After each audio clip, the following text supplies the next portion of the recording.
One-handed spiral wraps.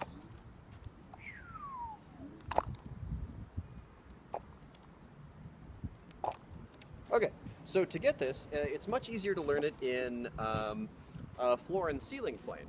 So doing it out here with you want to start with this move out here, which I call teacups, owing to the fact that it's rather a lot like spinning a teacup around your arm and rotating it such that none of the water would fall out if it were a teacup full of water. And this is a little bit easier to practice if you actually have something that you need to keep upright, like this glass of water here.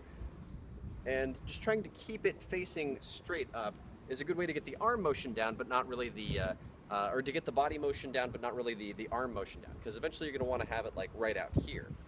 So I would start with something just to keep it face up and to get that like pizza box or dinner plate or whatever motion where you want to keep something pointed upright, and then eventually translate that to holding something outright and then spinning it around like that. And it's much easier to start this with a short rigid object, ding, or like a baton or a double staff or something like that. Anyways, once you get that motion down, give it a start with your poi. You want to... I live in the takeoff and landing pattern of Burbank Airport. Sorry. So you want to be doing this with your arm away from your body. And then once you feel comfortable with that, this next part's really easy. All you have to do is when your thumb is going this way, when it's coming out and away from your body, you just pull your hands straight up into the air. And this will get you into aerial spiral wraps, this guy, which I saw John Routson do at Burn Club maybe 2 years back, and I said, I need to learn how to do that move. It's one of the very few times someone has inspired me that much with poi. Anyways, once you get that down, the next thing is to learn how to translate that motion that's up in the air down into in front of you. So one of the keys of doing it up in the air is that when they wrap, they'll wrap around your wrist, like this part of your wrist here. At least that's where you want it to land.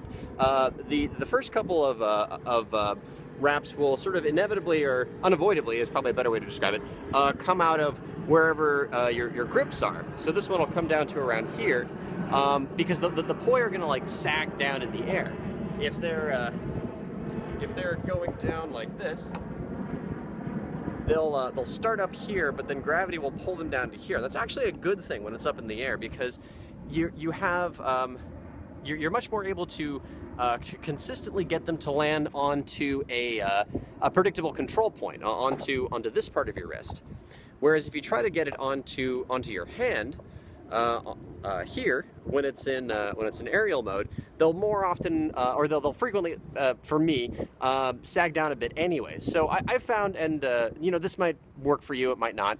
I found that actually targeting it so that it wraps around my wrist here instead of my hand here when it's in aerial mode, to be a lot easier for training and learning, and even and ultimately just performing it.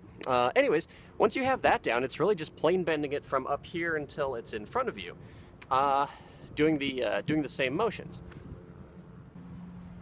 So the second part is really just getting it from aerial down into in front of you, and it helps to have a move to be able to go into from there. I recommend learning at least the 2-beat weave forward, and ideally backwards as well. And the spiral wrap actually is a great direction changer, just like normal wrist wraps are, for being able to go from forwards to backwards with that move. Anyways, so from the aerial one that we were looking at earlier, be able to go from it wrapping around your wrist and just slowly plane bend it down over time to where it's at like 45 degrees, and then at 40 degrees, and then 30 degrees. And one thing to keep in mind with this guy is that when you're first getting started with this move especially, it's a fucking workout on your wrist. Listen to your body, take breaks. It's a lot of getting a move is really just building the muscle for it. And when moves are difficult or you don't really feel like you have the dexterity for it, it's frequently because you just don't have the muscle there rather than the skill there. I guess muscle memory needs muscles to take root in, or something along those lines.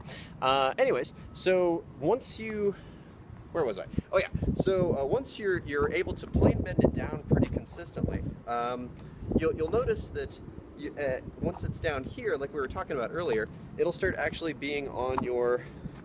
It'll start lining up much more consistently on your wrist, or I'm sorry, on your hand,